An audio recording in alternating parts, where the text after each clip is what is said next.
வருங்கால மாணவ செல்வங்களே, உங்களையெல்லாம் பார்க்கின்ற போது நானெல்லாம் எப்போதுதான் கடைசி புதன்கிழமை வரும், நம்ம முத்தையார் சார் கையால், எஸ்டிபி சார் கையால், ரஹ்மான் சார் கையால் மைப்பேனா வாங்கி எப்படா பரிச்சை எழுதி பாஸ் பண்ணுவோம் அப்படிங்கிற ஒரு இயக்கத்தில் சிந்தனை நாட்டங்களில் பேசி வந்த பிள்ளை. இன்னைக்கு தமிழ்நாடு முழுக்க பட்டிமன்றம் வழக்காடு மன்றத்தில் பேசிட்டு வரோம்னா, வழக்காடு மன்றம் சொன்னால் ஞாபகத்துக்கு வருது. என்னுடைய வழக்கறிஞர் சீனியர் மாமா சந்திரகுமாரனை வழங்கி அவர் மத்திய அரசு நோட்டரி பப்ளிக் வழக்கறிஞராக தேர்வு செய்யப்பட்டார். அவர்களுக்கு என்னுடைய வாழ்த்துக்களை இந்த நேரத்திலே தெரிவித்துக் கொண்டு, அவரை போன்று சட்டத்துறையிலே எங்களை போன்று சட்டத்துறையிலே நிபுணத்துவம் பெறுவதற்கு அண்ணனை போன்ற வழக்கறிஞருடைய வழிகாட்டுதல் எப்போதும் தேவை. அண்ணன் சொல்லியிருக்காங்க, அதாவது முன்னாடி வந்து என்ட்ரன்ஸ் எக்ஸாம் கிளியர் பண்ணுவாங்க, என்ட்ரன்ஸ் எக்ஸாமில் பாஸ் பண்ணால் மாத்திரம்தான் நீங்கள் வந்து ஒரு வழக்கறிஞராக சட்டக்கல்லூரியில் நுழைய முடியும். இப்போ தமிழக அரசு வந்து சட்டத்துறையின் சார்பில் நிறைய அரசு சட்டக்கல்லூரிகள் திறக்கப்பட்டிருக்கிறது, தனியார் சட்டக்கல்லூரிகள் திறக்கப்பட்டிருக்கிறது. அது மட்டும் இல்லாமல் பல சட்ட உதவிகளும் நீதிமன்றங்கள் மூலயமா செஞ்சுட்டு இருக்கிறாங்க. நான் எடுத்த தலைப்பு வந்து பார்த்தீங்கன்னா தாமிரபரணியுடைய சிறப்புகள். எல்லாரும் வந்து தாமிரபரணி வந்து கேள்விப்பட்டிருப்போம்.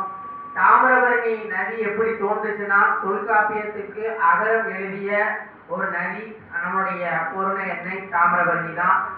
சிவபெருமானுடைய திருக்கல்யாணத்தை காண்பதற்கு அகஸ்தியர் கைலாயத்திலே தவமாய் கொழுவிழுந்த பொழுது, அனைத்து சித்தர்களும் கைலாயத்திலே வந்திருந்த போது வடக்கே பெரிதாக இருக்கிறது, தெற்கே தாழ்கிறது என்று சிவபெருமான் வருத்தப்பட, பார்வதி தேவி வருத்தப்பட, நீ போய் தெற்கே நீல் அகத்தியா என்று உத்தரவிட்டு, உன்னுடைய திருக்கல்யாணத்தை நான் இவ்வாறு எந்த கோலத்திலே நான் காண்பது பரமேஸ்வரா என்று பரம்பொருளை நோக்கி தவமாய் தவம் இருந்த போது, தவ கோலத்திலே, அதாவது கல்யாண கோலத்திலே காட்சியளித்த மலைதான் இந்த பொதிகை மலை. அது மட்டும் இல்லாம இன்னொன்று சொல்லுவாங்க, அந்த ஒரு அரக்கர் 2 பேர் வந்து நம்ம பாபநாச மலையில இருந்ததாகவும், அந்த அரக்கருக்கு என்ன வேலை அப்படின்னா, day to day routine activities என்ன அப்படின்னா, ஒரு மாம்பழம் மாதிரி இருந்துக்கிட்டு, இப்போ முனிவர்களோ இல்லை மனிதர்களோ யாராக இருந்தாலும் ஒரு மாம்பழம் மாதிரி இருந்துக்கிட்டு பசிச்சா சாப்பிட்டு, அந்த மாம்பழம் உள்ளே போனவுடனே டைஜெஸ்டிவ் சிஸ்டம், அந்த டைஜெஸ்டிவ் ஆகும்போது அந்த மாம்பழம் வயிற்ற கிழிச்சு அரக்கனை எடுத்து அந்த மனிதர்களை கொன்று சாப்பிடக்கூடிய அந்த அரக்கனை அழித்து ஏப்பமிட்ட அந்த அகத்திய பெருமான்.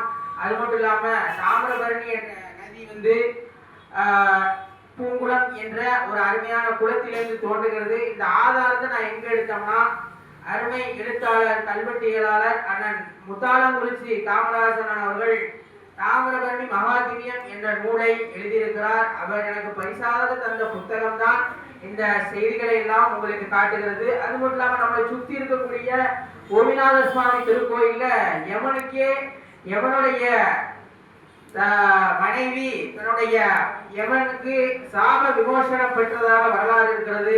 அது மட்டும் இல்லாமல் எளிய சித்தருக்கு